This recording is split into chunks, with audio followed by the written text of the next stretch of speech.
kó lè yẹ gbogbo wa kalẹ̀ o. Èkó Èkó akéde Èkó Èkó akéde Èkó Èkó akéde Èkó ilé ọkàn rárá tẹ̀tẹ̀ náà máa jọ.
wọ́n wẹ́wẹ́ wọ́n tíntín wọ́n bíntín wọ́n sùn mọ́ àwọn ọmọdé wọ̀nyí sùn mọ́ sí nọ́mbà wa wọ́n kéré sí nọ́mbà wa.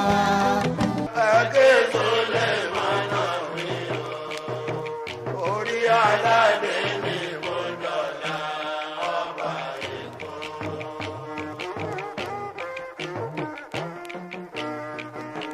Àdólókọ́kọ́ yọba Èkó ọba ní gàbàrò ọba ní àkíṣe mọ́yìn ọba ní ológun kùdèrè ọba ní àdélé àjọsùn ọba ní ẹ̀sìn lógún ọba ní ìdéwú ojú rárí ọba ní ọba lolúwọlé ọba ní ọba lábínúyè ọba ní sọ́kọ́ mòró fọ́lọ́ ọba ní ọba ló súnmú ọba ní ọba ló eégún ọba ní ọba lè ṣùgbà yìí ọba ní ọba balolu ọba ní ilé mọ́sálíkù ọba ní adéyìnmí ká òye kan ọba ní ìsúlẹ̀ àdìsá ọba ní ìsúlẹ̀ àdìsá ọmọ ọba ní bọ́ọ̀bà bá kàn á ó jẹ́ ìyọ̀ lórí méjèèjì ara ìyàwó ọmọ ọba ní.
ọmọ pupa lèmi fẹ́ ọmọ pupa o jọ̀wọ́ kó fẹ́ràn mi o ọmọ pupa o ọmọ pupa lèmi fẹ́ ọmọ pupa o jọ̀wọ́ kó fẹ́ràn mi o.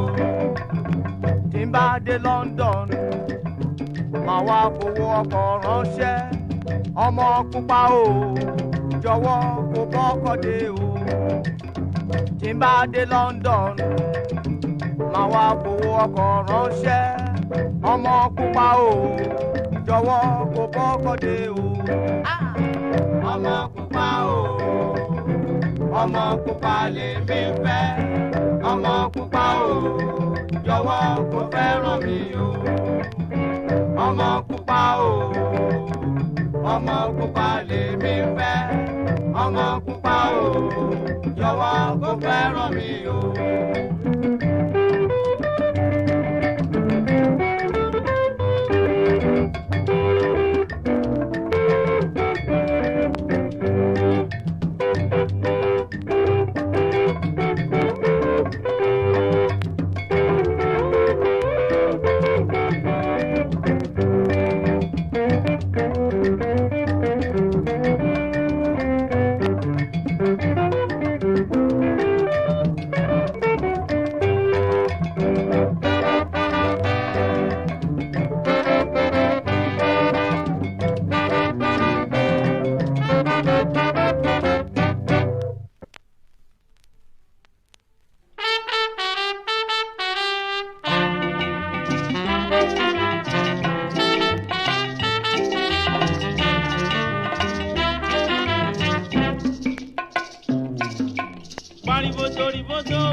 Good afternoon,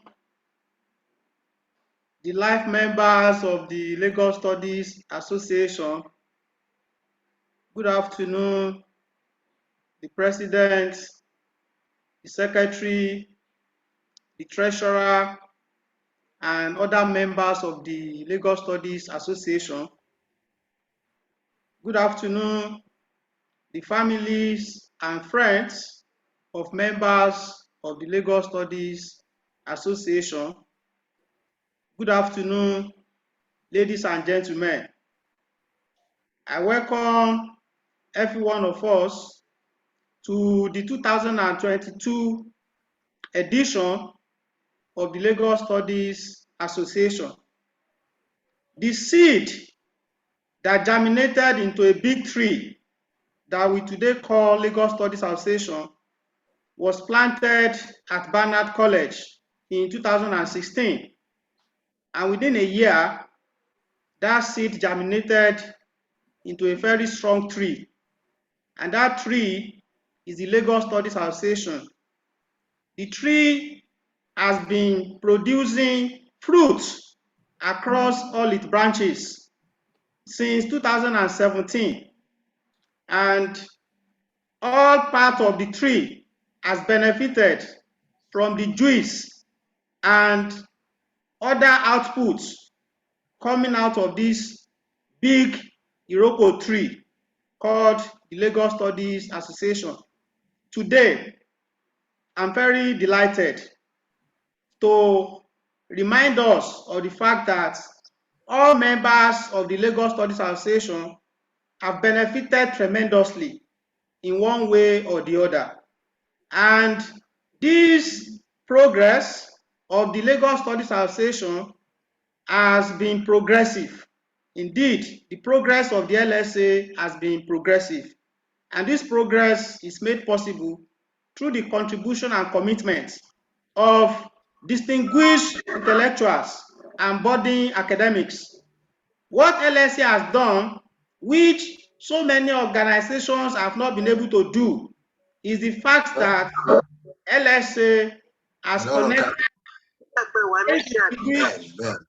academics and budding intellectuals. So LSA has broken barrier in that regard, connecting the upcoming intellectuals with well-established intelligentsias who have reached the peak of their careers. These well-established intelligentsias are constantly sharing their wealth of experience. They are simplifying difficulties and complex terminologies into workable solutions for the upcoming young scholars who have been making progress. This is part of the solid foundation that the Lagos Studies Association has established. In addition, Lagos Studies Association has succeeded in connecting African scholars based in Africa with global scholars, not only African scholars based abroad, but other intelligentsias who are from other continents, who are from North America, who are from Europe, who are from Asia. So LSA is truly global. So ladies and gentlemen, I'm so delighted to be part of this progress. And I strongly believe that we can still do more, because every year LSA has learned some lessons. These lessons have contributed to the advancement of the progress which LSA has been able to establish.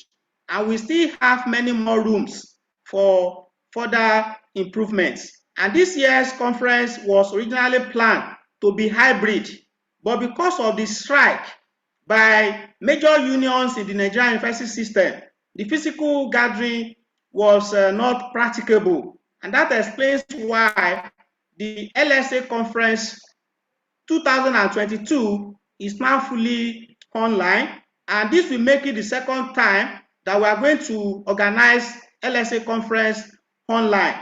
And this online platform was not originally designed, but it was as a result of emergency which necessitated the need for us to meet through this platform. And we hope that in the future we will do better, either by returning to physical or by continuing through the hybrid platform. I strongly believe that the reality is going to mediate what will be considered as suitable or appropriate going forward. So on this note, I welcome all of us, and I wish us a very successful deliberations at the 2022 edition of the Lagos Studies Association. Once again, good afternoon and welcome. And I say God bless Lagos Studies Association, God bless the Federal Republic of Nigeria, and God bless Africa. Many thanks and stay blessed. Thank you.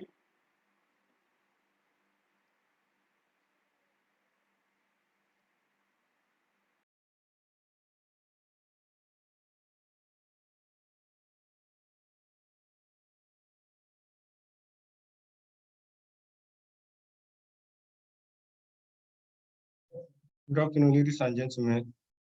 My name is Rashid Hassan, a graduate student of the University of Leipzig. I would like to invite Professor Lawali Abbas of the University of Ibadan to present his remark. Well, good day to all of us. Mine will be addendum to the issues raised by Professor Akinwale. I think the fact that we are celebrating today is a victory with very firm taproot. And I'm saying this with all signs of responsibility. I'm a very mobile person. In fact, I'm on the move. So I've gone around the world, and I can say very clearly that LSA is a model. And in fact, this afternoon, I told a colleague that LSA is proving to be one of the most respected African Studies associations in the world. This is because of three things that I've noticed in the organization. The first is what I will call institutional credibility.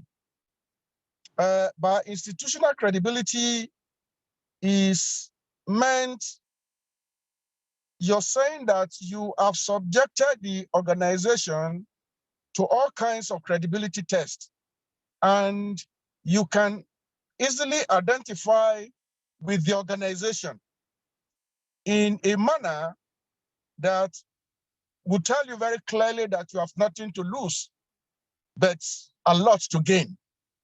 And therefore, by addressing us this day, I think I have a lot to gain by associating with LSA. Now, institutional credibility is not just something that you confer on yourself. I have been following LSA for a very long time. It is one organization that has succeeded to bring eminent scholars, graduate students together across the globe. Because when LSA started in 2016, I said to myself, why is this group restricting itself to Lagos? And I said to myself that, well, in the next few years, probably this organization will run out of ideas. But gradually, LSA expanded to start capturing critical issues in African studies. LSA started attracting very eminent personalities, scholars of high repute. And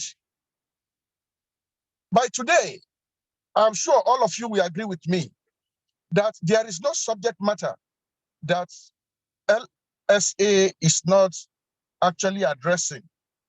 And I'm here this afternoon to celebrate with LSA that institutional credibility. Now, it is possible for an institution to be said to be credible, yet it's lacking in procedural credibility. Now, when you subject LSA to procedural credibility test, then you begin to say that this is a very credible organization. An organization that will assist younger people to get scholarship, and that will celebrate younger people that have scholarship, and that will, celebrate eminent scholars that are making waves across the globe, connecting different constituencies of influence. I think that, to me, is a clear evidence of procedural credibility. So, just as the name of the organization is attracting all of us, I think the procedures adopted by the association is also to be celebrated. Last but not the least is what I would call personal credibility of those driving the system.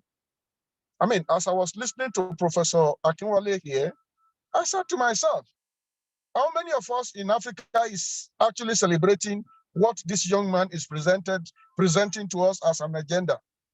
Who is talking about the tree? Who is talking about the roots of the tree? Who is talking about the trunk of the trees? Who is talking about the branches? And who is talking about the fruits that all of us must eat together, enjoy together?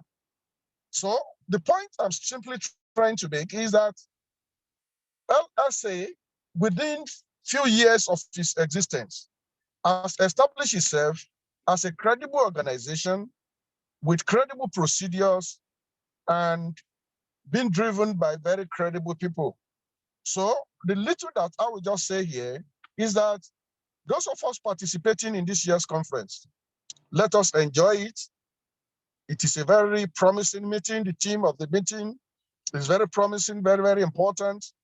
And those driving this system, also very credible people. And I want to use this opportunity to say hi to all my colleagues across the globe that are participating in this meeting. I've gone through the list of attendants, those of us who are online, and I think I'm lucky to be here this afternoon. Sorry that I'm seated in a car. Actually, I'm traveling, but I thank the organizers of the meeting for giving me this opportunity to identify with all of you. You are icons in your different areas of specialization. Listening to me is a great honor. I'm not taking it for granted. And I wish us a very, very happy deliberation in this conference.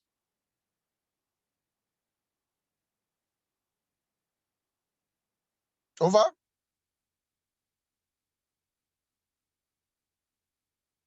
My name is Toishi Adegoju, a 100-level student of law at the University of Ibadan. I would like to invite Professor Insa Note of Birmingham University to make a remark. Wow. Good afternoon, and thank you so much for inviting me. I was very happy to see several of my mentors and seniors on this panel and among the attendees. So thank you very much. We are together. Before I was asked to speak about the role the LSA should play in African studies. Now, it's always very dangerous to ask an academic about their opinions about something hypothetical. So before I open my mouth, let me just say that the LSA is already playing a very important role, simply by organizing one of the largest and most exciting conferences in African studies on the continent, and by supporting early career scholars in Nigeria, West Africa, and beyond. Now, I would like to make a few points about more work that could be done, simply because there's always more work to be done, and because we only ask high achievers to do more. So the first point I want to make is really about our global context. I think as scholars of Africa, it is important for all of us to recognize the ongoing importance of economic inequality, structural disadvantage, and racism. African ideas and African scholars continue to be underrepresented in most so-called global debates and institutions, including academia. Many Nigerian researchers work in very difficult conditions. That makes it hard for them to challenge colleagues based in wealthier countries or institutions based in such countries who want to collaborate with them without supporting them or their institutions. At this point, I would like to acknowledge the importance of many Nigerian scholars, some of them present here, who have spoken and published on this issue. But given the strength and the size of the LSA, I think having a conversation about these matters from the bottom up would really make a difference. A guiding statement from the association could strengthen the position of Nigerian and West African scholars collectively, both in their own institutions and in conversation and negotiation with those working outside of Nigeria. Another point that I'd like to make about global debates is that Africa, and indeed Nigeria, is often represented as a place of luck, economically, but also culturally and intellectually. Now, African studies has a long history of confronting such debates by emphasizing the value of interdisciplinarity in understanding African ideas and practices, and by paying attention to the long-term impact of the slave trade, of colonialism, and our current global economic order. I think at this point I can only thank the LSA for the fantastic work that they have done since 2016 in bringing this debate to the fore, in connecting scholars and linking them across continents, within and across continents, in order to drive this debate forward. But I do think we can drive it forward further. African studies offers a unique perspectives, not just on Africa, but also on the world. With this in mind, I would like the LSA to encourage its members to correct so-called global or universal ideas that do not recognize Africa's importance. To take just one example from my own recent reading, I was surprised to see that the vast majority of historical publications about the global age of revolutions in the 18th and 19th century does not feature the West African jihads. Equally importantly, what can we learn by mobilizing concepts that arise out of African debates for the rest of the world? What can terms like resource control or godfatherism tell us about Brazil or Saudi Arabia? What does the relative absence of oriki or praise poetry imply for the psychological development of US Americans or even Germans, as in my case? So far as there are members of the LSA who want to explore these questions, I would love to see the association working to support and legitimize them.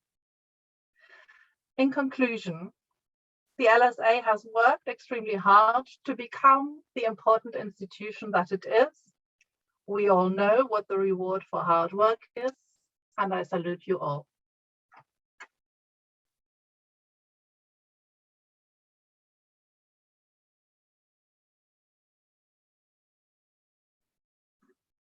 Greetings, ladies and gentlemen. My name is Onike Motolani, a recent graduate of history from the University of Ibadan. I would like to invite Professor Moses Oshono of Vanderbilt University to present his opening remark.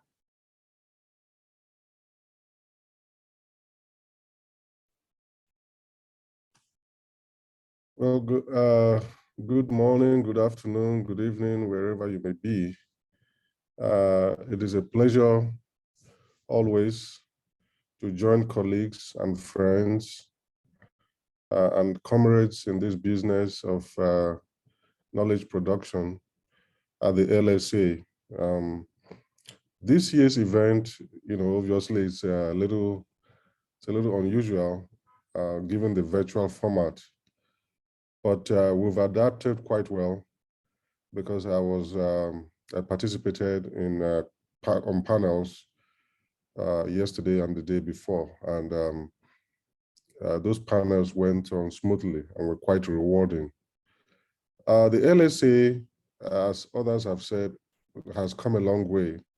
I was part of the inaugural event at Barnard College in New York. And over the last 6 years, I've seen the organization grow into what it has become. Sometimes when we gather as academics, we like to focus only on the intellectual aspect of things and on the academic collegiality. And I get that. We are serious people. We like to engage in high wire intellectual exchanges and sometimes fisticuffs, and because obviously what we do, we believe that the fate of the world itself hangs on what we do, and we take ourselves very seriously as scholars, as we should. Indeed, what we do is important. But sometimes we need to take a step backwards and just look at the human relationships that have, been forged through the instrumentality of the LSA conference, the networks of the associational, amity that has resulted from the LSA, the different kinds of mentorship relationships that have come out of the LSA. I believe that when future historians take stock of the LSA and the work that it has done for Nigerian studies, for African studies, this needs to be front and center. The fact that the LSA has become this forum where senior scholars, mid-level scholars, early career scholars can mingle freely, share ideas, compare notes, and enrich and educate and re-educate one another. I think ultimately that's for me, one of the most important legacies of the LSA. I think I've met some incredible people in my years of coming to this conference. I've engaged in some of the most stimulating academic conversations in this conference. In the days when this conference held in person, I've also eaten some of the best foods I've ever had at a conference. We all know, those of us that have attended in person, that Saeed and his people used to feed us really well. They used to give us excellent lunch and drinks and refreshments. And I think, you don't forget those kinds of experiences, because again, we are human beings before we are scholars. We are human beings before we are professors. And relationships are important. Relationships matter. And on that note of relationships, I want to just, make a quick note of the fact that many of us are involved with the LSA and have actively participated in its activities, have invested our time and energy and resources in the LSA because of the relationship that we have. Well, that's not all of it, but partly because of the relationship that we have and that we have cultivated over the years with Saeed and the organizers.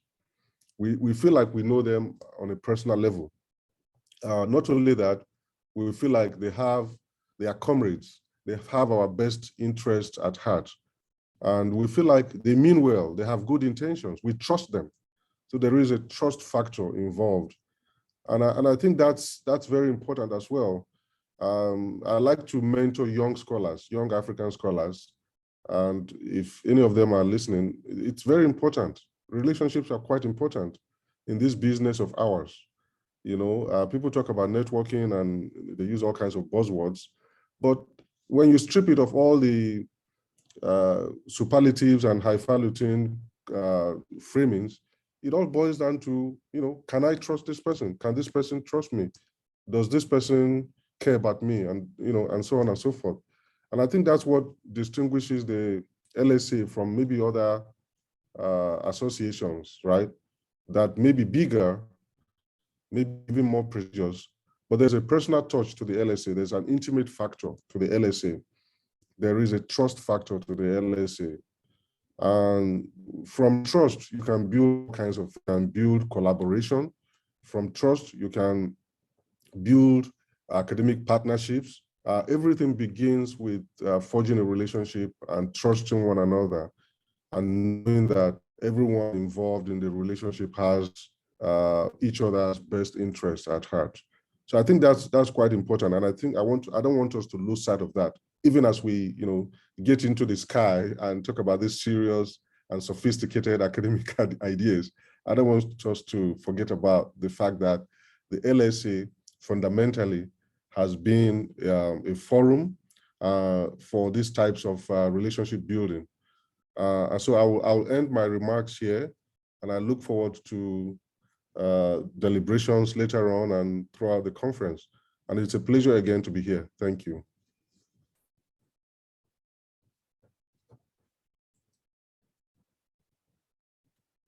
Greetings, everyone. My name is Okafor Sochima, a 400 level student of History and International Studies from the University of Nigeria and Nsukka. I would like to invite Professor Oyeniyi Okoye from Obafemi Awolowo University to make his remark. Thank you.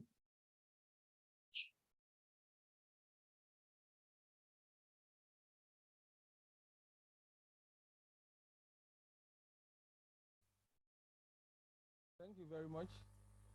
I want to thank the leadership of inviting me to be part of this event. Let me start by confessing that I was the association until last year in 2 of the panels of the annual conference. In my estimation, LSA is emerging as a model for learned societies that are interested in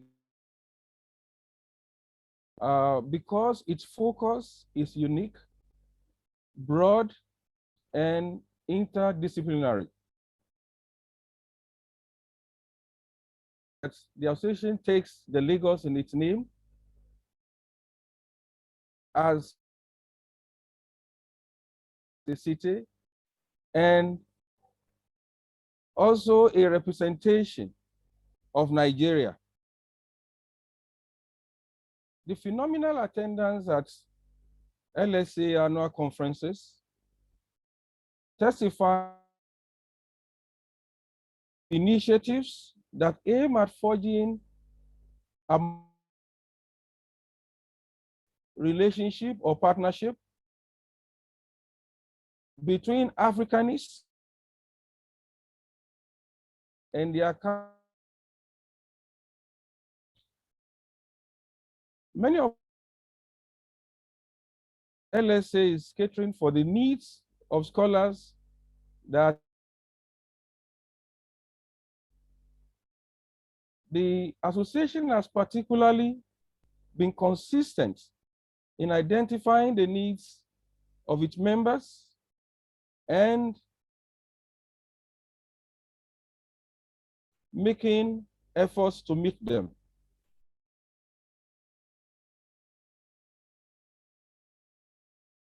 Activities, innovative, useful, and responsive to the diverse needs and aspirations of members of the association. I want to conclude my brief remark without expressing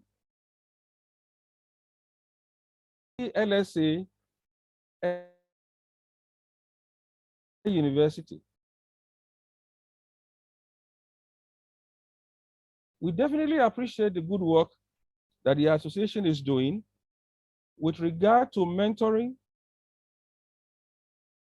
forms for academic networking, and in addition to the opportunity that participants at its annual conferences have to present their research reports. Of Arts at Obafemi Awolowo University, Ile-Ife. I want LSA members to know as participants at our virtual academic activities. And these are seminars and workshops, many of which are aimed at empowering early career scholars. Once again, I thank LSA for the opportunity to be part of this virtual iTable, and I wish fruitful deliberations. Thank you.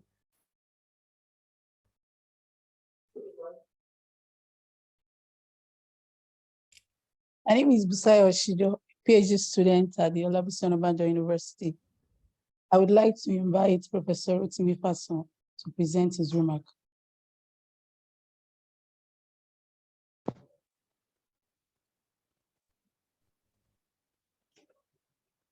Hello, good afternoon.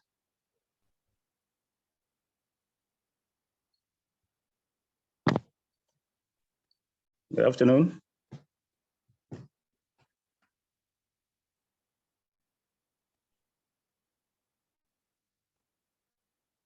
Good afternoon, sir. Please go ahead, sir. Okay. Greetings to you all, wherever you are in the world. This is coming to you from Washington State. My brief remark this afternoon is to talk about the activities of the LSA and going forward, what it could do or has done. I want to start by, first of all, remarking about my own experience with the LSA, my first entry point into the LSA. They started way back in 2017, just shortly before the first conference. It had to do with the writing workshop, in which I was very much involved in the planning of it. And that planning, that writing workshop has been of tremendous importance to us here in Nigeria. And my remarks definitely will center around how the LSA as an organization has impacted positively on Nigerian academics. The writing workshop, for example, has been a very critical intervention in Nigerian academia. It's been a workshop that has offered young and aspiring scholars, including even established scholars, the opportunity to network, as well as present their work to the larger world. And in doing this, this workshop has demystified the process of writing, because not only is it concerned about identifying aspiring scholars, but it has gone ahead to give them the platform for them to grow, offering them the opportunities to participate in the writing process, despite the fact that many of them from this part of the world, in Nigeria, for example, lack many basic infrastructures that could aid their research work. The process for many scholars in this part of the world has been such that it has afforded them the opportunity of meeting with editors, meeting with senior scholars who have taken them through the idea of writing, and not only writing, but identifying the major outlets through which this work could be publicized. Some of the best editors of journals that you have around the world, they've participated in LSA conferences and at the pre-conference workshop. I will particularly want to mention the case of the editor of the Journal of African Cultural Studies, amongst others, who has been at the forefront of this writing workshop. It was, in fact, while working with her on the first workshop that I came into LSA. And since that,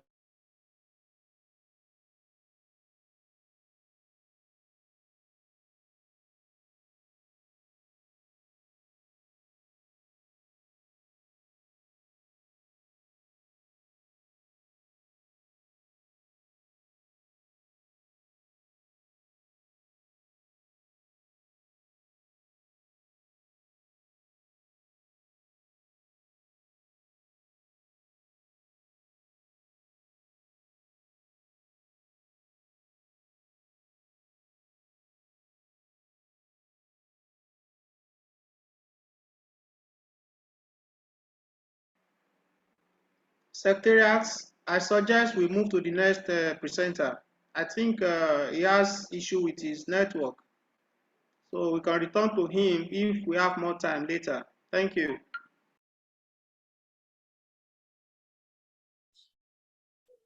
Good day, everyone. My name is Ololajulo Joseph, Assistant of History in Unilag. I'm here to introduce Professor Vicky Brennan. Thank you very much.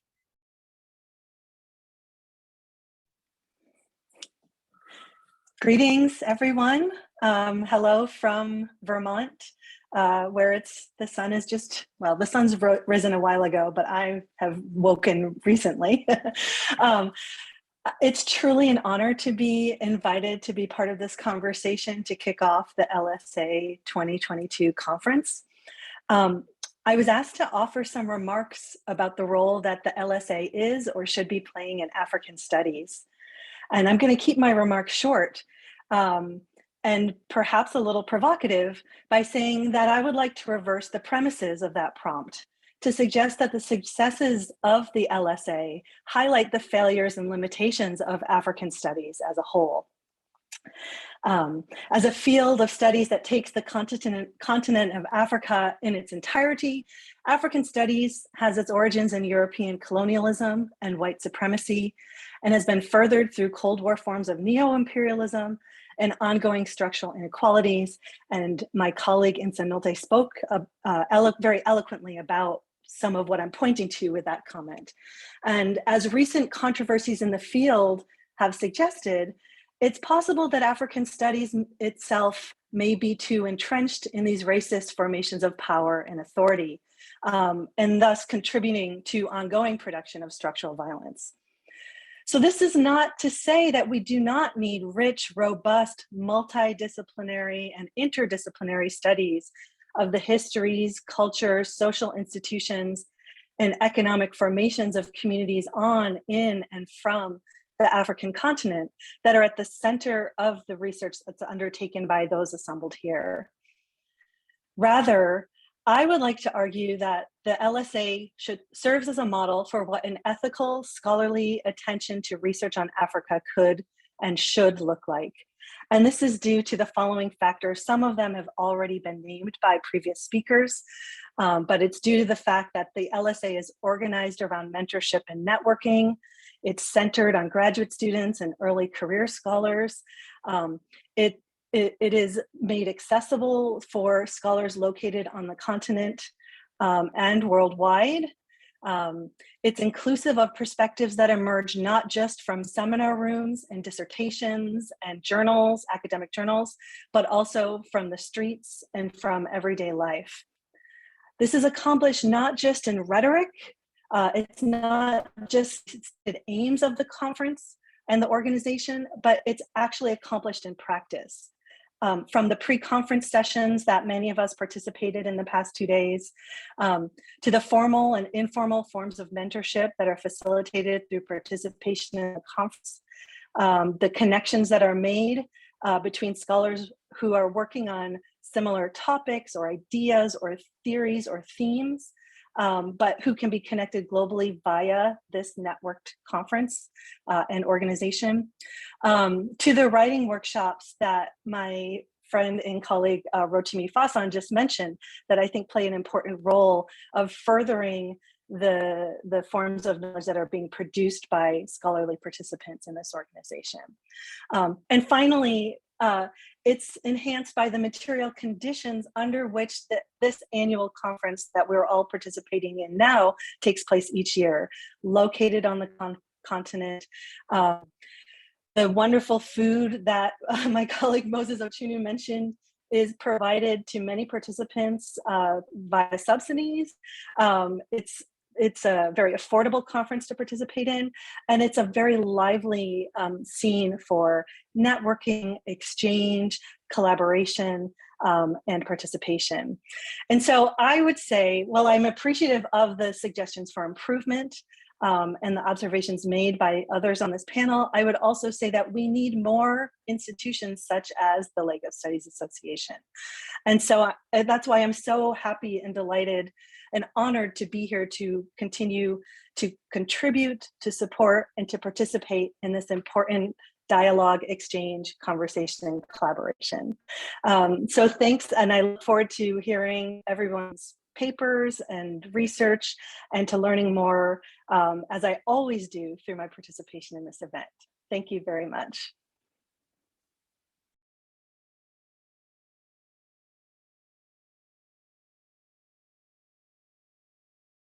Good afternoon, ladies and gentlemen. My name is Ezeugo Lillian.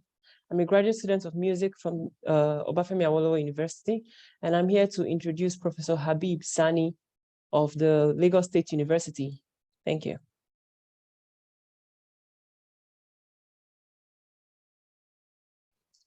Yeah, good afternoon, eminent scholars from all over the world.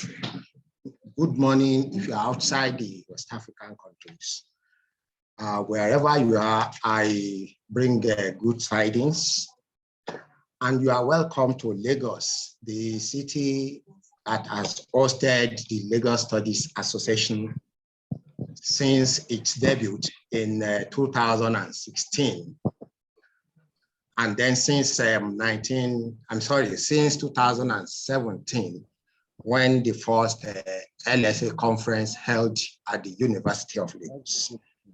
In talking about LSA, we can say a lot about the activities of this organization that has attained a renowned position in international scholarship and is committed to academic standards.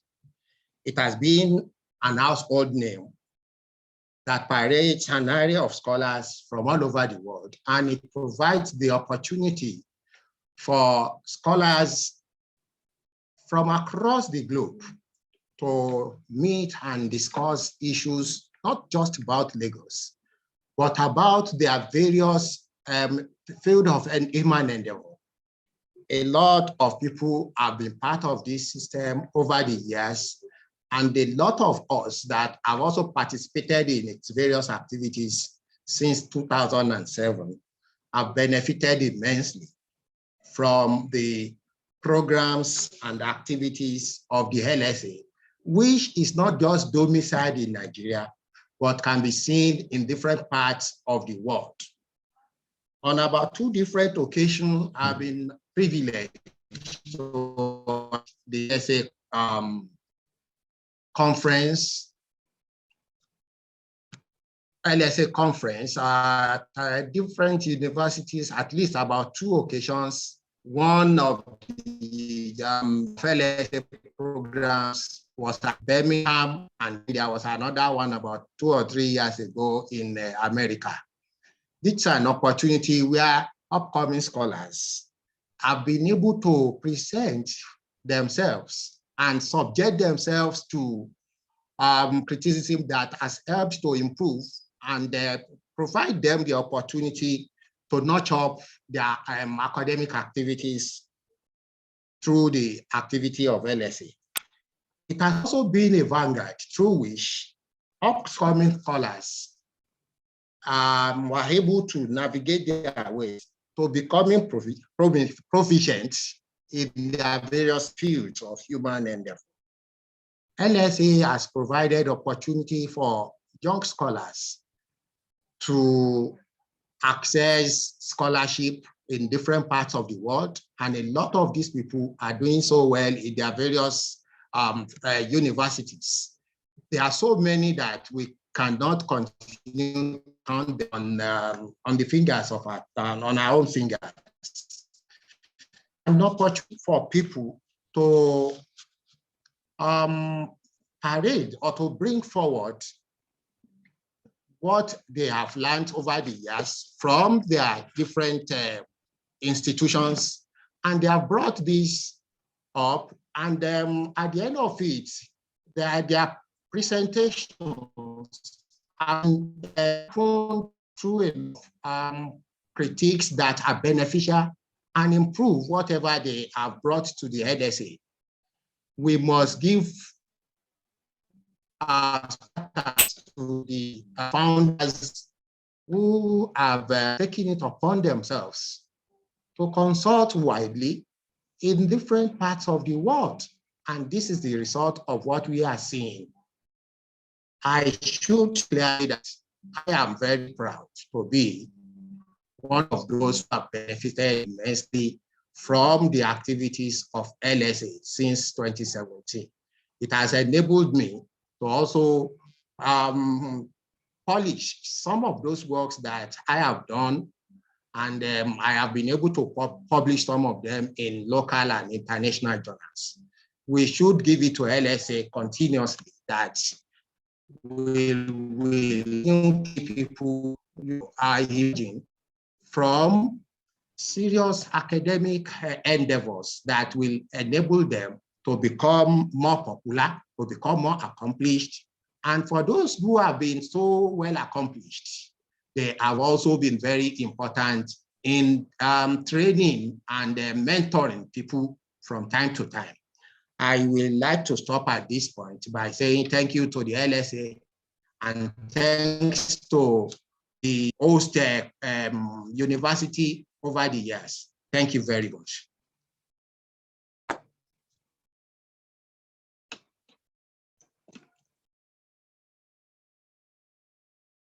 Yes. Hello, everyone. Good afternoon. My name is Emmanuel Adebiyi, a 400 level student of history at the University of Ibadan. And I would like to invite Professor Kolawole Olaiya of Anderson University to provide his remarks.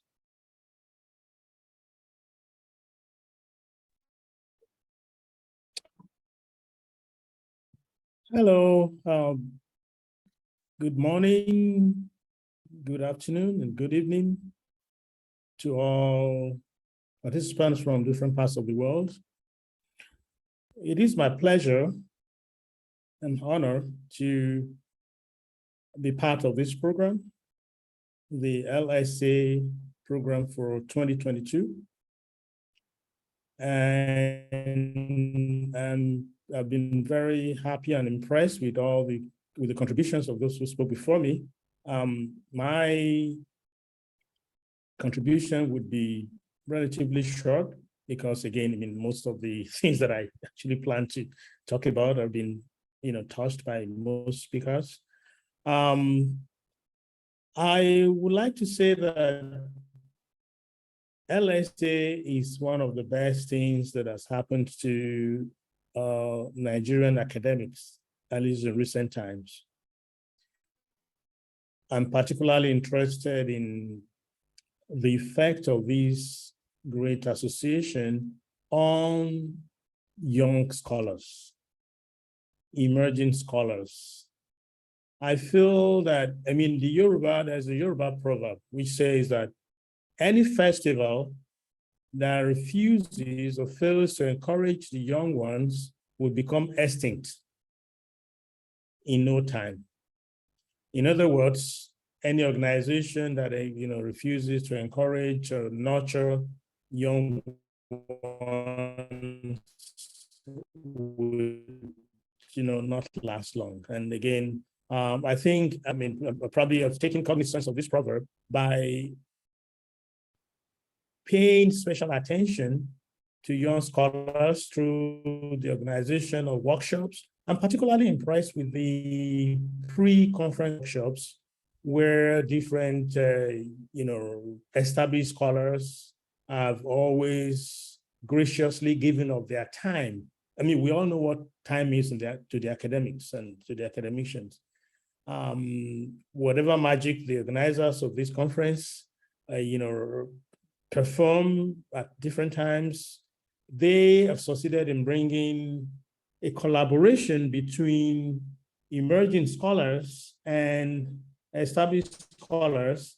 And I think the significance of this to me is that this happens to come from different parts of the world. We all know that there are little differences here and there between this, and what that does for these emerging scholars, especially with the presence of editors of established journals from different parts of the world, is that it's kind of helps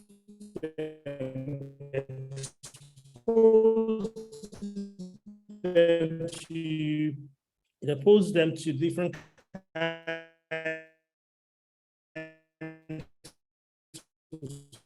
scholarship methods, and of course to different kinds of experts from different parts of the world that help them to become established scholars in the different fields. And I think we might be thinking the short term effect of this now. But I think the long term effect, it's something that cannot be quantified. So this is, for me, very, very great achievement.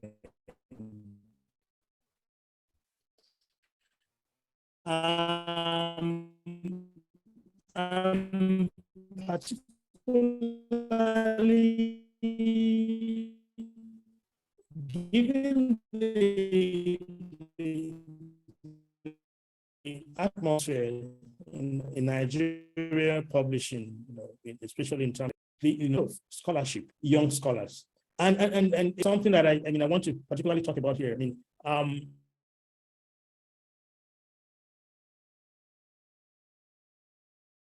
So, Secretariat, can we move to the next person? I think his net malfunctioned. Yeah, I am back. Can you hear me? Okay, sir. Continue, sir. Okay, sir.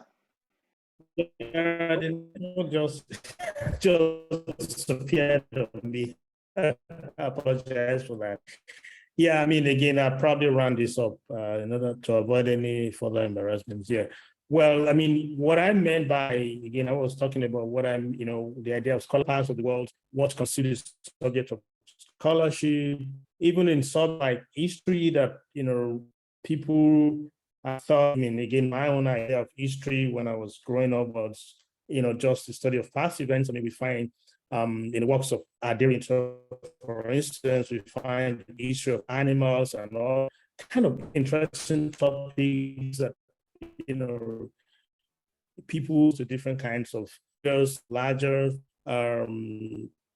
sophisticated, ideas of scholarship might not even think about. So these are the kind of things we expose our younger ones to. So in other words, a very, very good job in helping to at least to join the mainstream, belong to the mainstream. And finally, the economic import of, this is an area that nobody has really spoken about much. To Nigeria is huge. For the strike, imagine the number of people would come to Nigeria. Imagine what that means. Yes, we eat this very sumptuous and very beautiful meal, but then again, that contributes economically to Nigerian economy. So these are kind of the unaccounted for. It's the kind of things that is not centered in this kind of discussion. So again, I would like to say thank you to those who make this possible, those who work. I would like to say thank you to the scholars who, contribute in so many different ways to the success of this. And I'd like to welcome the participants tonight, again, virtually this, and I will say, look forward to the delegations of the finals that at the end of the this year's conference, we would at least much richer in a different endeavors. Thank you very much. Have a happy conference.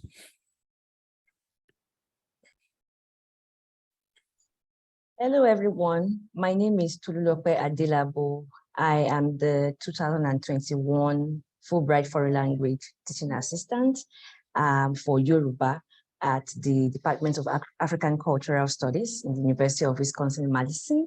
And to give a brief history of the Lagos Studies Association, with me here is Kendi Olukayode, graduate of University of Lagos, moving to Florida International University. Lagos Studies Association turns 5 this year. The history of the association dates to May 2016, when Abosede George, Said Aderiton, and Ademide Adeluyi co-organized the conference on Lagos at Bernard College, New York City, The association formally came into existence in spring of 2017 when its founding executives committee and board of directors came on board. In the summer of the same year, the LSA became a coordinating organization of the African Studies Association of the United States. The following year, in May 2018, we became a fully independent association incorporated by the Corporate Affairs Commission of Nigeria. In spring 2021, the LSA registered as a not-for-profit organization in the United States. These structural transformations went hand in glove with expansion of membership base, intellectual community building through the annual LSA conference.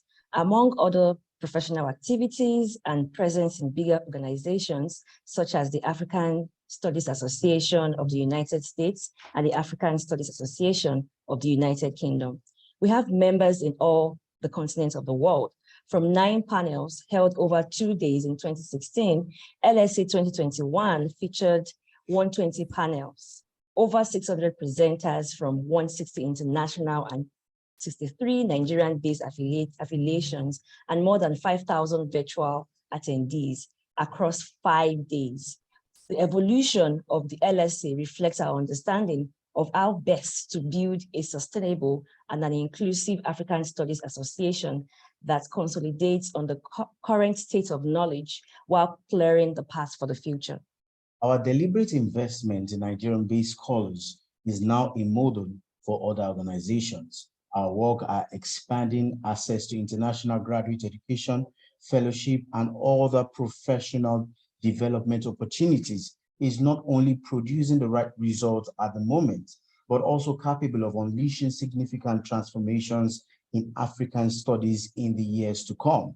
The LSA is the home of first-year undergraduate students still trying to make sense of college life and emeritus professors who have remained active despite their formal disengagement from active university service. Writers, performers, filmmakers, creatives, and town planners gladly associate with the LSA because it recognizes them as critical thinkers and provides a space to showcase their works. The LSA membership is open to anyone interested in joining. All participants at our annual conference are automatically members of the association. However, as of June 1, 2022, we have 340 due-paying members as against 251 in June 2020. Our lifetime membership has increased from 8 to 30 during the same period. In addition to our website, we have utilized social media to reach out to the world and share professional development opportunities. Our Facebook page has 6,400 members. Last year, we had 4,200. To connect regularly with members, we provide a monthly update via email about our activities. The frequency of this update increases towards the beginning of our annual conference. There are 5,200 email addressees in our listserv.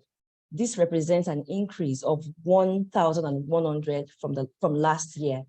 The global visibility of the LSA is obvious from the institutional affiliations of our members, their areas of specialization, and how they approach knowledge. The accomplishments of our members vary. While some won major grants, fellowships, and travel bursaries, others secured admission into graduate school, defended their doctoral thesis, and published path-breaking books and articles in non-predatory outlets. Ekabo, we wish you a very fantastic experience in LSA 2022. Thank you.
sí nọ́mbà wa.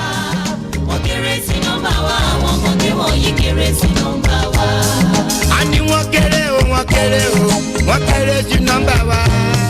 Wọ́n kéré sí nọ́mbà wa. Àwọn ọmọdé wọ̀nyí kéré sí nọ́mbà wa. Wọ́n kéré sí nọ́mbà wa. Wọ́n kéré sí nọ́mbà wa. Not because I suffer fast, not because I pray and fast. No be your show, no be that. I'm watching. Daily Osinachi, Namnukwa, Osinachi. One man, Osinachi, I'm watching. Daily Osinachi, Mama, Osinachi.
Greetings to all our viewers across the world. I am Omobalanle Joseph Akineyi, and with me I have... My name is Oluwatosin Adelabu, a year one student of early childhood education at the University of Lagos. I would like to read the citation of Professor Tunji Aziz, our keynote speaker for today. Professor Tunji Aziz is a professor of theater, film, and cultural studies, co-founder and former acting head department of theater, arts, and music, Lagos State University. He holds a BA in dramatic arts from Obafemi Awolowo University. He has a MA and a PhD holder in theater arts from the University of Ibadan. He is a versatile writer, content developer, and a director whose feats beside the stage, screen, and radio.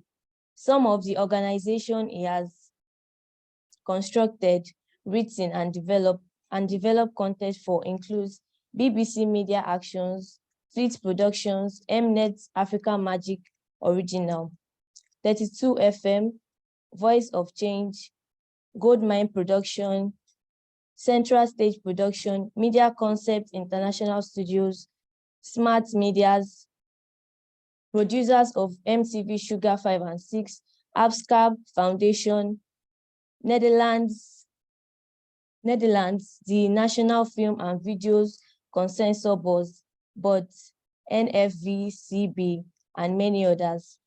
As a scholar artist, he is one of the few people who has combined theory with practice. He has earned him invites to give talks at Flora with industry players. He has served as a source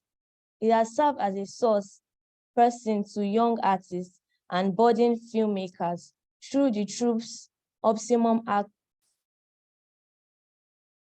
of Consortium, OAK. He trained many young people who today major names in Nigerian entertainment industries.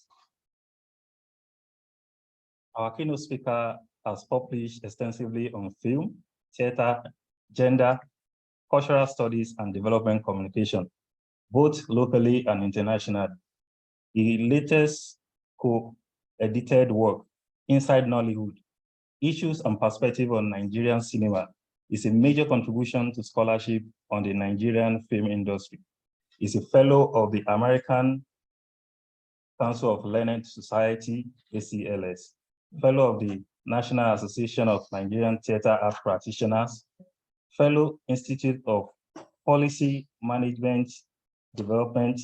Is also the Vice President, Society of Nigerian Theatre Artists, the umbrella body of all theatre, films, and media scholars in Nigeria. He is also the winner of several research and travel grants. Ladies and gentlemen, I present to you our keynote speaker, Professor Tunji Aziz.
Professor Tunji Aziz, I think it's your time to engage with the audience, sir.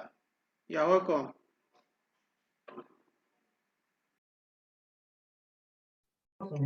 So we will play the video from our end. Just a moment, please.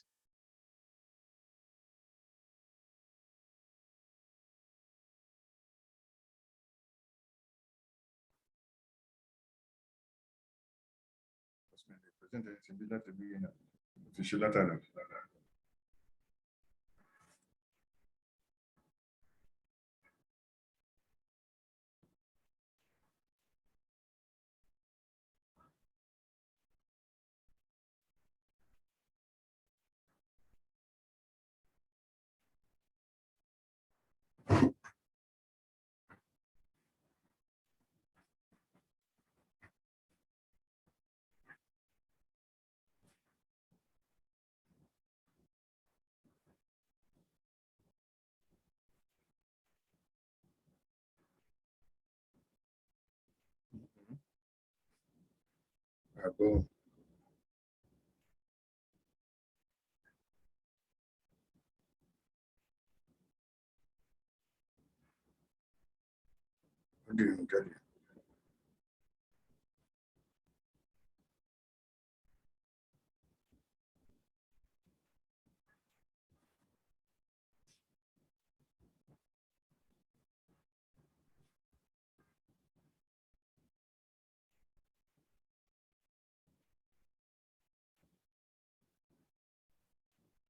An everyday life in contemporary Lagos. An everyday life in contemporary Lagos. For those who may not understand the pidgin and the title, who government help self is a pidgin expression for who has the government assisted or helped in any way. So we're going to be looking at this in relation to theater in Lagos State. So I begin by saying that it gives me great pleasure to be the person of many others who are equally qualified to give a keynote at this event. I must tell you that I was so excited when I was contacted by my friend Tunde Onikoyi that this association has graciously allowed me, that it's my turn to use the popular expression going on now, to give this lecture. Yes, I think it's my turn. This is because this is one of the most important conferences in sub-Saharan Africa. And the reason is that anybody who is studying Lagos State will know that Lagos is central, not just to the development of Nigeria, but to that of Africa as a whole and the world in general, because Lagos is home to everyone. So I want to thank the organizer, the brain behind this association, my friend, Professor Said Adeneto, for this initiative. In fact, he has given wings to the dream that some of us had many years ago to start something of this nature, to discuss Lagos. Well, he has beat us to it, even though we live in Lagos, he's in diaspora, and I think what we should do is to key into this vision to make this association grow. So, I begin with an introduction, and I say here that Lagos is undisputedly the largest city in Africa by the sheer size of its population, which is recently put at 21 million. That means Lagos took over from Cairo to become the #1 city in Africa. It is also one of the cities with the most diverse nationalities, and because its allure cannot be resisted by Africans, Europeans, Asians, and fellow Nigerians who believe that it's a place that dreams become realities. Lagos is a city that means different things to different people. For some people, Lagos is a magical city. For some, it's a fable. It's a city built on fable. It's fabulous. It's surreal. People can't imagine that Lagos actually exists. And for some, it is real.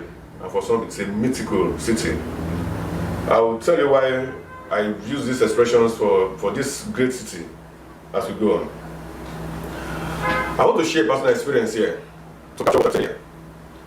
When I was to leave my hometown of Okeo in Oyo State then, Kajula local government area, as a child in the mid-70s, I can remember what went through my mind a few days and particularly a night before my departure to Lagos. I painted images based on what I've heard those who were fortunate to travel to Lagos narrated about this city of dream. As a child, the fantasy was so high.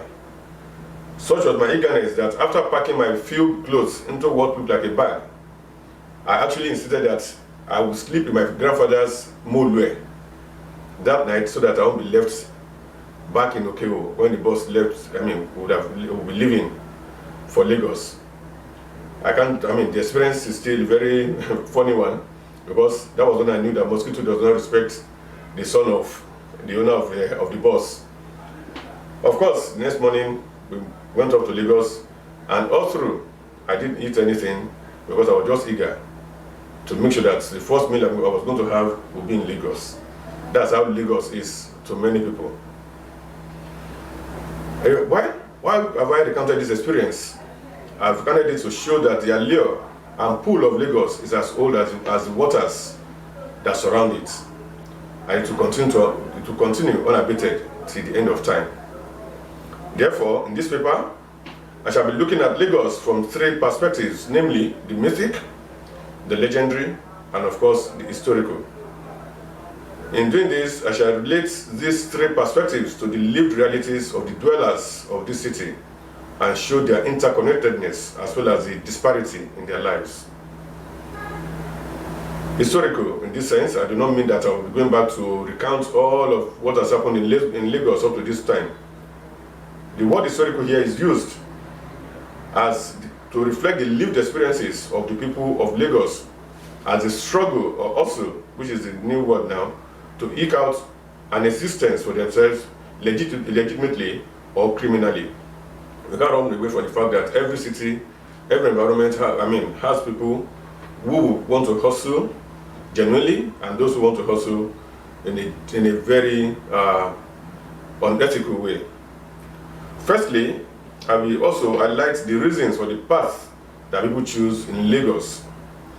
And then, secondly, I shall narrow down to how theatre practitioners, as legitimate hustlers in Lagos, have been working hard to practice their art and contribute their quota to the growth and development of Lagos.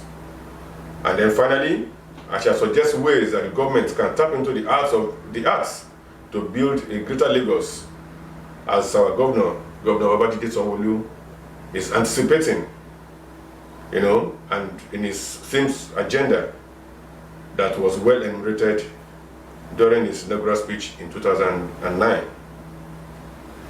So, in doing this, since I won't be able to go to all the theaters in Lagos, I'll be using a case study. And that case study will be none other than Footprint of David Arts Foundation, founded by Sheun Aubaju in the slum of Bariga. So, let's begin. We need to understand Lagos a little before we go into the nitty-gritty of what this paper will be discussing. So I've titled this a very brief history of Lagos. So, perhaps in contemporary Nigeria, no state has a history as dynamic and interesting as Lagos. And this is because even before the advent of Europeans, Lagos has been a land that attracted diverse people. So my task in this paper is not to rehash what many historians and sociologists have said, but for me to just look at, to synthesize their views in order to shed light on contemporary realities. Lagos is usually synonymous with Lagos Island, Eko, which is the epicenter of our present Lagos. It is one of the oldest kingdoms on the West African coast. Incidentally, the Kingdom of Lagos was also one of the earliest recipients of European traders and dwellers and travelers in what is now modern Nigeria. Reportedly, Portuguese merchants who, because of geographical location of Lagos on the lagoon, gave the island its name, Lagos. Lagos Island, to the indigenous population, is also called Eko, a name whose origin is told in two well-known traditions. No, but these accounts, incidentally, are controversial. This is directly from D.H. Damole, and this can be found on the website of Lagos State. Now, the above is a confirmation of the attractiveness of Lagos to many people from the pre-colonial days to the present. One major factor in the controversy surrounding Lagos is the claim by different ethnicities to its ownership. This has led to the slogan, Lagos is a no man's land. Growing up, and even, some in the 90s, 70s, and 80s, people were claiming that Lagos was actually a no man's land, where anybody can just come, that nobody should lay claim to it. However, we have to state very categorically that Lagos is not a no man's land. Why is this so? Without going into the controversy surrounding the claim of Lagos to Lagos, scholars seem to agree that before the arrival of Olofin or Gufuminire, who migrated to Lagos, and the Benin people were already in Lagos. Lagos was not just an island without people. His children, who were later to become the Dejo chiefs, presided over the affairs of different geographical areas of Lagos. Now, let me make this clear here. The first thing is that Ogufuminire migrated from Ife to Lagos. And then he had children, the 12 children, who are today the Dejo chiefs, according to history. However, definitely, there were people on the island when he came. So the claim of the Benin people that to own Lagos, when in fact they came after the Aworids, would not hold water, definitely. And then before the conquest of Lagos by the Benin expansionists in 1603, Olofin and his children, from around 1500, operated a confederal rule over Lagos. What this means is that many of the children were holding forts, were presiding over the affairs of different areas of Lagos. Land matters, communal clashes, and the rest. They were the ones in charge of settling these issues. So what Benin did after the conquest of Lagos in 1603 was to introduce a monarchical system. So we can say that the kingship lineage in Lagos is derived from the Benin Kingdom. So the above was the case on the arrival of the British who bombarded Lagos in 1851 and then annexed it in 1861 and declared it a colony on March 5th, 1862. Now, a lot happened in and to Lagos during the colonial period, up to independence, that I do not want to bore us with. But I would like to share a few things that when Nigeria was divided into regions, the battle was for Lagos, the battle for the soul of Lagos was whether Lagos, which has a predominantly Yoruba-speaking people and a mixture of free slaves from Brazil, will go to the Western region, or whether it should remain, independent. And of course, Lagosians preferred their independent status, and this led to the popular slogan, Gedegbe Lekowa. That is, Lagos is non-aligned to any region. Now, let me just chip this in. Many times when states in the Western region are taking decisions on issues, as we find recently in the creation of Amotekun by different states in Western Nigeria, Lagos is yet to create its own Amotekun. We can link this somehow to the Gedegbe Lekowa of old, that this Lagos wants to decide its fate because of its own peculiarity. So when these things happen, we need to go back to history and say, what was the state, what was the position of Lagos on different issues, on matters, even before the current era. Excuse me. Now, although Lagos became a part of Western region briefly under the Littleton Constitution, its independent status was restored thereafter. These had implications for the city and became a federal capital at the end of the day. So, now let me add that the battle for the soul of Lagos was not only political, but social, cultural, economic, and even religious. For instance, on the economic and political levels, at the contest first between the Aworis, that is the George chiefs, and the Benins. Second, the battle for Lagos between the British and Lagos monarchy, which led to the dethronement of Oba Kosoko and the enthronement of Dosunmu and the eventual return of Kosoko and his supporters to Lagos.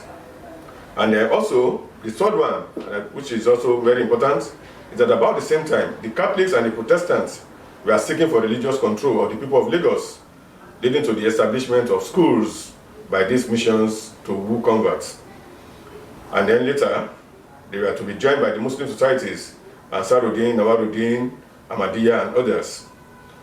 On the cultural level also, former slaves began to organize concerts, Western fashion. So you can see that Lagos has always been a place where people really want to claim, they want to be associated with. And this has increased over time, and it will continue to increase. Now, let's look at Lagos, and how the government reacts to, the growth of Lagos. So the government and everyday life in Lagos.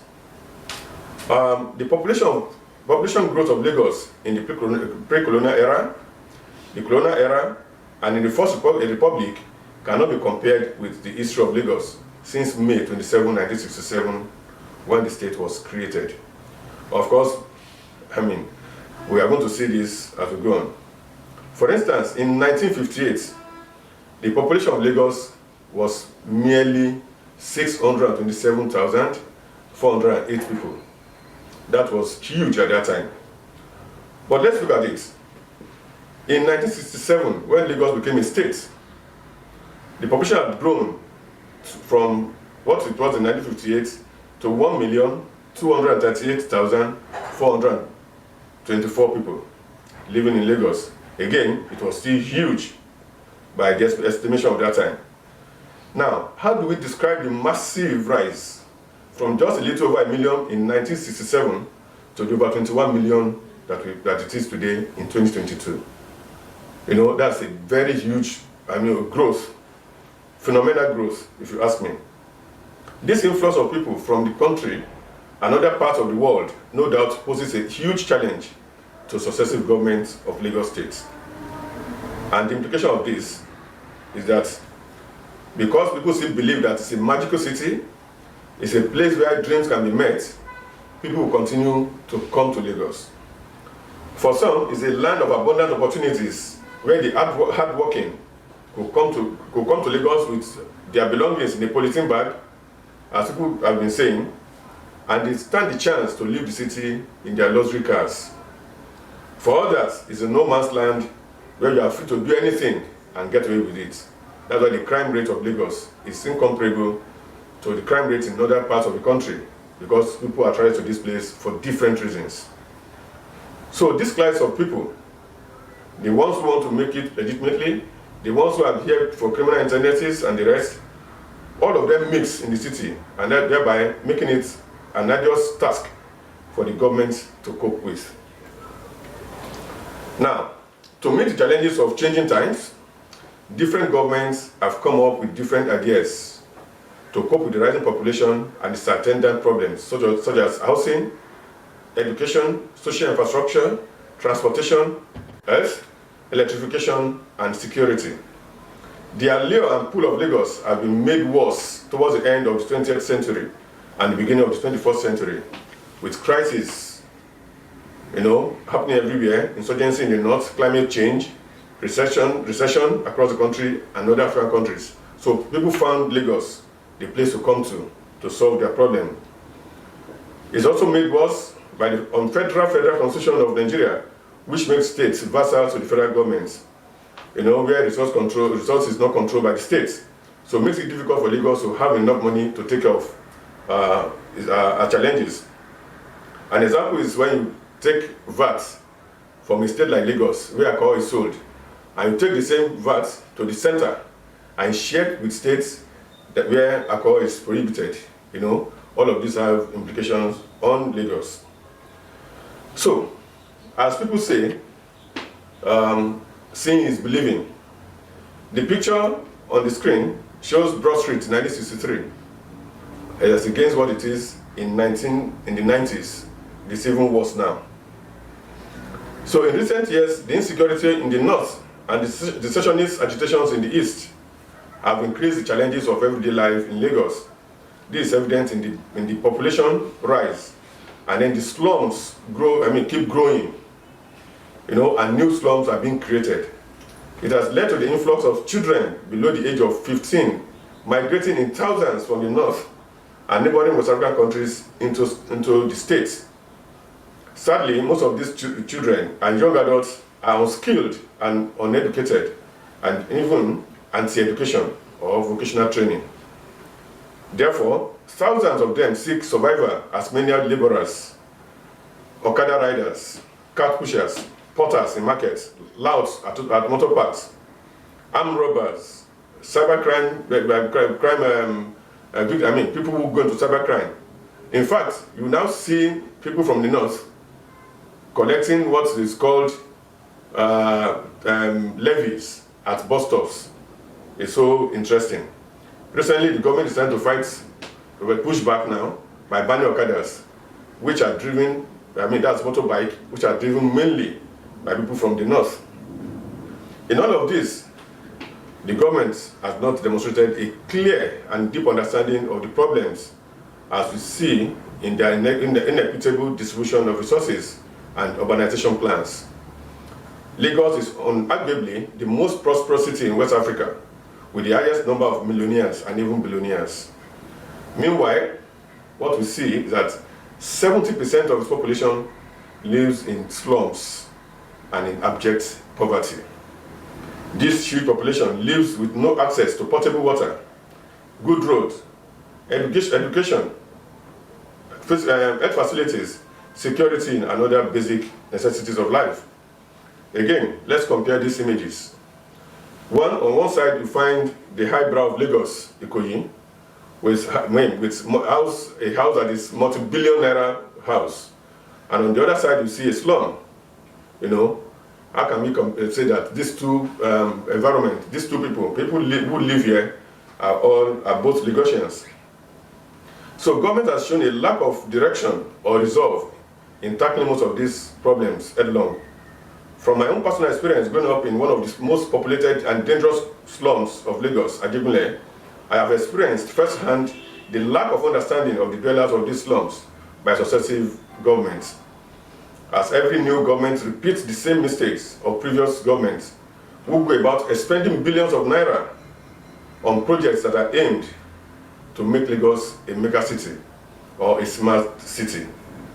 So, my argument here is to look at Morocco. When Morocco was demolished It was demolished because they felt that, flood. That place was being flooded. But eventually, when Morocco was demolished, before it was demolished, it was a home to low-income earners, but it was taken over by the rich. And today, places like Royal Estates, some part of Victoria Land, Lekki Phase 1, all of these places now belong to, the rich people. And those people are displaced then how to find a way to live somehow in slums and then create new slums. And the implication of this now of Morocco is still being felt. That's why, because most people who left Morocco went to settle in Ajegunle, in Mushin, in Agege, in Shomolu, and so on and so forth.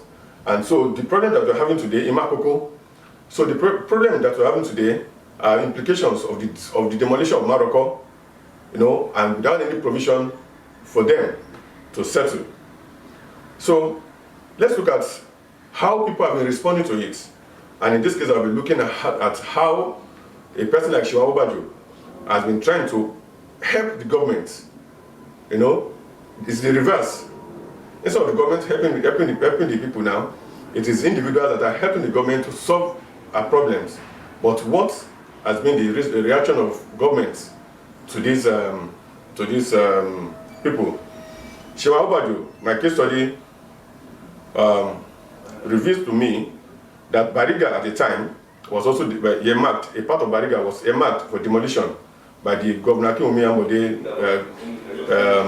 government under the vision scape of Mr. Adijare, and headed by Mr. Adijare.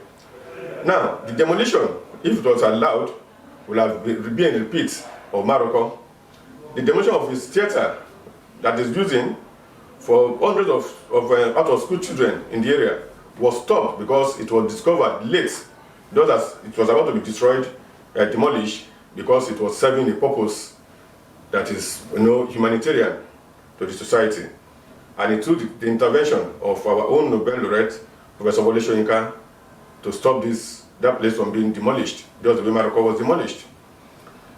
Now, we also need to understand that by 2050, it has been projected that Lagos will be the largest city in the world. Now, what is the solution? How is government preparing for this, for that period?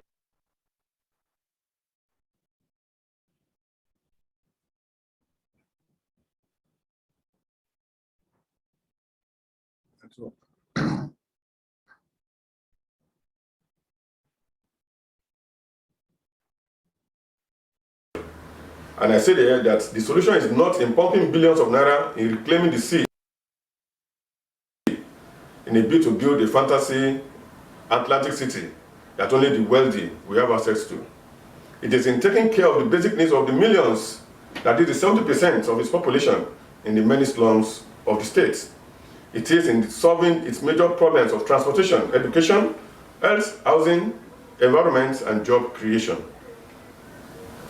And I want to say that the transformation agenda of Mr. Governor Babajide Sanwo-Olu, which he termed themes, captures the solution, but will this be followed, properly?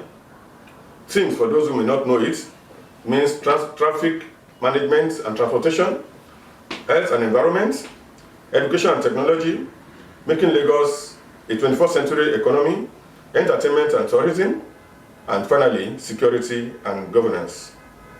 If you ask me, these are very laudable, projects, ideas of the government, but will it follow it through? Will it be followed through? So let me quickly turn to Footprint of David, David Foundation. The foundation was founded in 2005, and it's an hybrid of several things.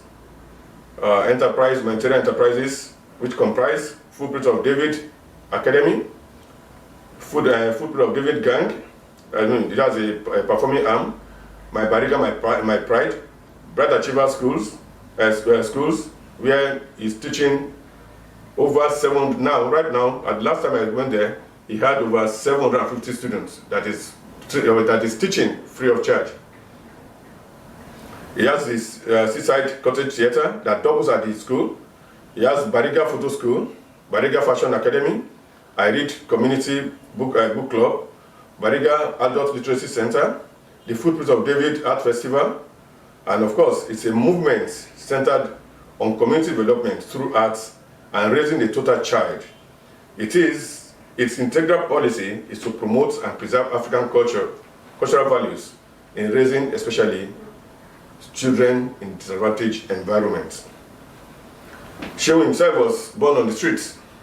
He lost his father in an accident and was picked up by foster parents. Well, he struggled to go to school, selling things, doing many jobs, and then eventually going to the university, and then he came back to give back to the society. So you can see that from childhood, there was no government presence in his life. And this reflects many thousands or millions of children in the slums who had no government support. That's why the question, again, we'll be asking from time to time is, who government helped serve? Who has government assisted in any way? How does this group operate? It caters to indigent children between age 5 and 17. Because once a child is adulterated, that is the quip for when a child is an adult, they have to leave for other places. Also, he realized that theater cannot take care of all of them, their needs. So it began to also create vocational schools, for these children. And he has had the opportunity to work with government. But what is government's efforts? Are they aware of the efforts? This foundation has performed to many governments since the time of, since 2005. Many of the children, live in uncompleted buildings. Some of them are those you see in traffic, cleaning your windscreen. Some of them from careless parents. Some children also, children who just can't afford to take care of them. So you decided to nurture them. So let me ask now, what I want to put to us now is that we'll be asking, is the government aware of the effort of Footprint of David Foundation? We didn't know what Shehu is doing to help the government solve a problem. I will go do this by just giving you some examples. Again, I'll be speaking here using pictures. On my screen here is a picture of the then Governor Fashola with these children with promises to help them and people in their community. Then came Dr. Governor Ambode. Again, he feted them at the government house. At the center there, you can see the president of the country sitting down with the children, with the governor. How far can one go to show that these children and what the young man Shehu is doing is actually known to governments? When you have the president and the governor of the state. Of course, this is the chairman of SUBEB, who went visiting when Shehu was graduating some of his students that he trained in 3D animation, free of charge, using people who, philanthropists who just want to give. Again, here is Governor Babajide Sanwo-Olu with the same children at an event. Of course, this Shehu and the children in Germany, with the German Chancellor and our own Professor Soyinka, with the children. Here is Shehu with the president of France, Macron, and our own governor then, Ambode. Here are the children in this school. It is break time for them. All of this through the effort of one man. This is the interior of the school that also doubles as the theater in the slum of Bariga. Now, at the time, because of the state of things in Bariga, especially the roads, he took his theater to the streets to protest all of this, and protest the bad condition of the roads. And so they performed in the muddy waters, they stopped traffic, and called pressmen. The governor of Governor Ambode at that time was forced to come to the community, and then the roads were built and a jetty was given to them. Here are some of the children learning 3D animation free of charge. So the question again is, will government help? You can see in all of this that the government has done nothing. So I've just made some recommendations for Lagos if Lagos truly wants to, achieve its dream. So I conclude by saying, for a greater Lagos, not to be a mirage, the government must turn its attention to its slums, not to building mega cities and mega structures. The government must declare an emergency in the education sector. The government must be equitable. And what I mean by equitable, it means that the equity approach is a course of action that is aimed at reaching the most vulnerable or marginalized in society, in contrast to reaching the greatest number of people. And those who are marginalized now are those in the slums. And that's why the government should turn its attention not to build Atlantic City that this will never benefit from. In the case of Lagos, the most vulnerable, I repeat, are our children in the slums, on our streets and on our roads. We should listen to their feeble but firm voices screaming, bring this good and equitable governance. It is our turn. They are screaming, our look. Thank you for listening.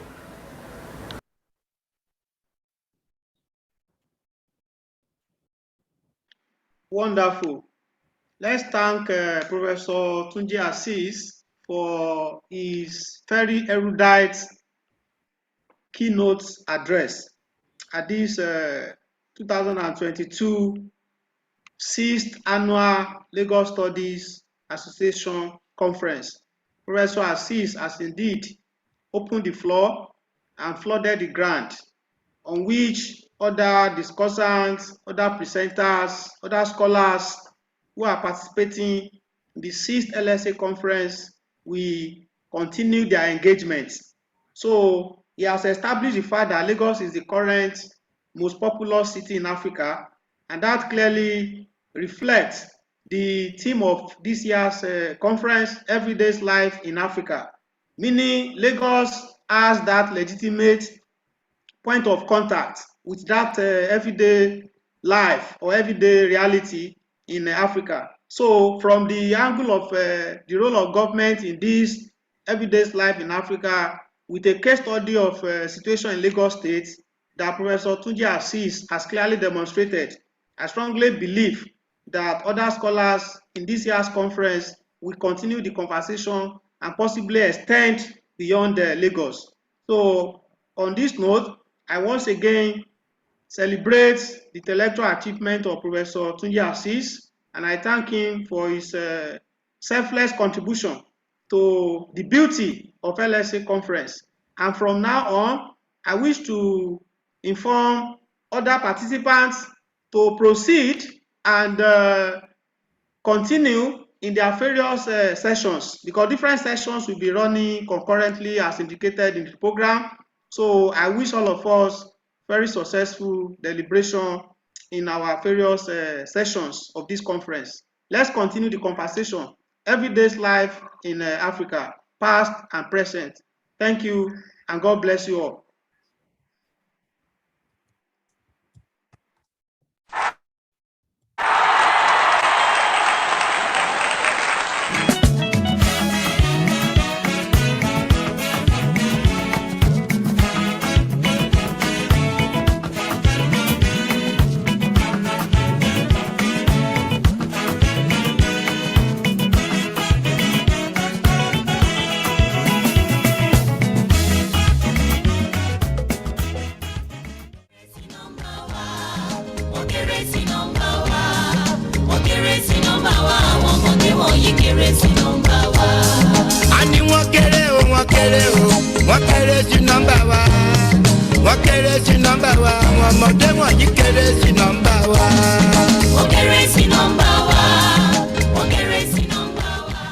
Not because I suffer fast, not because I pray and fast. No be your show, no be just. I'm watching. Daily Osinachi, Namukwa, Osinachi. One man, Osinachi, I'm watching. Daily Osinachi, Mama, Osinachi.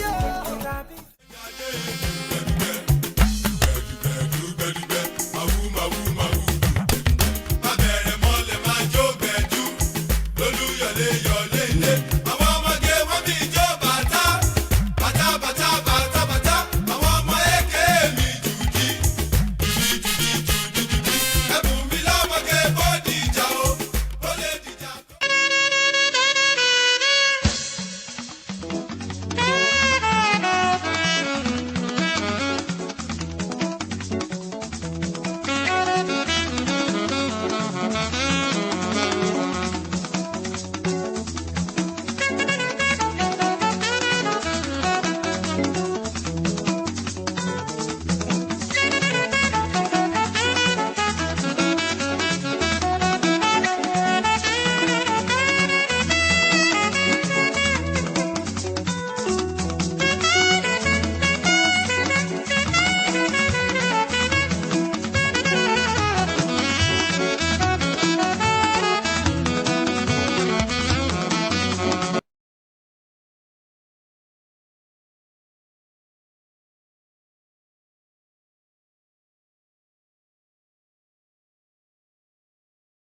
kéré sí nọ́mbà wa.